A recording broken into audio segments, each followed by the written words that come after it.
بات سنو، اگر اللہ نے تمہیں خالی ہاتھ ہی لوٹانا ہوتا تو تمہیں دعا کی توفیق ہی کیوں دیتا؟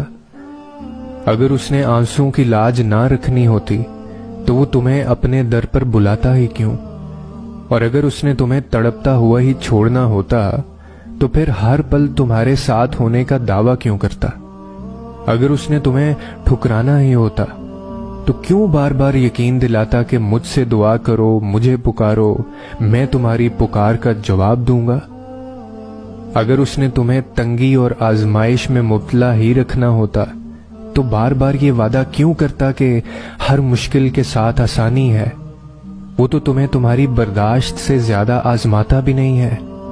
جہاں تمہارا صبر دم توڑ دیتا ہے وہیں وہ کن فرما دیتا ہے، وہیں اس کی مدد تم تک پہنچ جاتی ہے۔ یاد رکھو، ایسا کچھ بھی نہیں ہے جو تمہارے رب کے اختیار میں نہ ہو، ایسا کوئی کام نہیں ہے جو وہ کرنے پر قدرت نہیں رکھتا، کائنات میں کوئی ایسا زخم نہیں ہے جسے اللہ بھر نہیں سکتا۔ پھر وہ جو زمین اور آسمان میں موجود ہر شے کا حساب رکھے ہوئے ہے وہ تم سے غافل کیسے ہو سکتا ہے؟ اللہ تمہارے درد سے نا آشنا نہیں ہے، وہ تو بس تمہاری ایک پکار کے انتظار میں ہے کہ کب تم پورے یقین سے اسے پکارو اور وہ تم پر اپنے انعامات کے در کھول دے۔ اس کی رحمت تو ہر لمحہ تمہیں اپنے گھیرے میں لینے کے لیے بےتاب رہتی ہے۔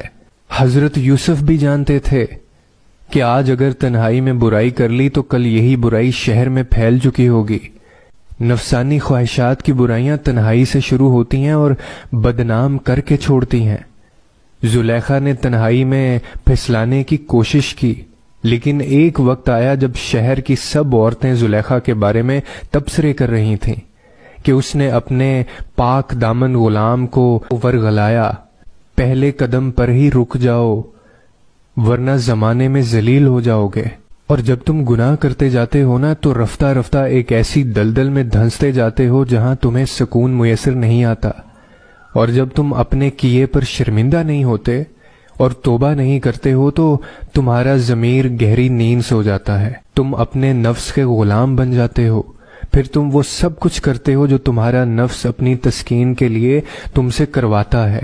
تم جتنے مرضی خطا کار کیوں نہ ہو، تم پر یہ وقت ضرور آتا ہے جب تمہارے گناہوں سے زخمی تمہاری روح چیختی ہے اور تمہیں سیدھے راہ پر چلنے کی تلقین کرتی ہے، اور تب تکلیف کی اس انتہا پر تمہارا مردہ اور گناہ سے بیزار دل تڑپ اٹھتا ہے۔